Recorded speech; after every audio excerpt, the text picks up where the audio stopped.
Hello friends, it's your friend Lee McCormack from Lee Likes Bike Hikes. Nama, stoked to you. Really quickly, here are some tips to help you climb technical climbs more easily. Okay, number one, look at the pedaling lessons I've provided and get as efficient as you can in the saddle. If you're not efficient in the saddle, you are not going to be efficient out of the saddle. Let me just tell you, right? Get as good as you can at pedaling. You don't just master pedaling one day, then move on. It's something you consistently go back to. Every season, go back to your pedaling technique and get better. That's step one. Step two, learn how to pedal out of the saddle with complete balance. What does that mean? Remember, the only safe place for your weight to be is in your feet. If you're climbing with your weight on the saddle, that's why your back tire hangs up on everything, because you're too far back, right?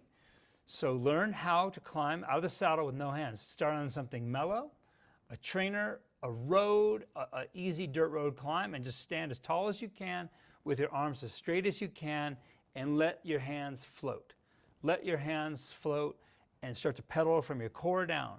If you feel like your quads are burning, that's common. Push your knees and hips back so you're more in a hinge and you use more glute and less quads. That's the second step. Learn how to climb with no weight on your hands and no burning in your quads. That's huge for a lot of things. When that makes some sense, now we can practice transitioning from something that's flat or slightly steep up a steep transition to something that's much steeper. Okay? This is the essence of technical climbing. Start easy, work your way up gradually.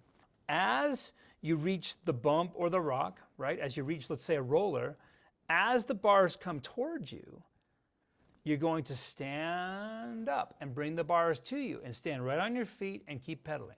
It's going to be very efficient. You know it's right when there's no stress in your hands, there's no skidding in the rear wheel, and the bike just kind of carries through. So I recommend practicing that for a long, long time on a smooth transition. When that makes sense to you, go find something more abrupt, and it's the same principle. But remember, if it's vertical, you don't want to just hit your tire into the thing. So imagine that the vertical face has a ramp to it. Imagine it has a ramp, and as you approach, when you get to the point at the bottom of that theoretical ramp, do the exact same standing row and power stroke that you did on the smooth transition, but with more power. And if you make enough power, the front end will come up and the bike will melt right over. And as you come over the top, anti-row, and go on your way. Those are some very, very effective ways to make technical climbing much, much easier. I hope that's helpful. Nama Stoke.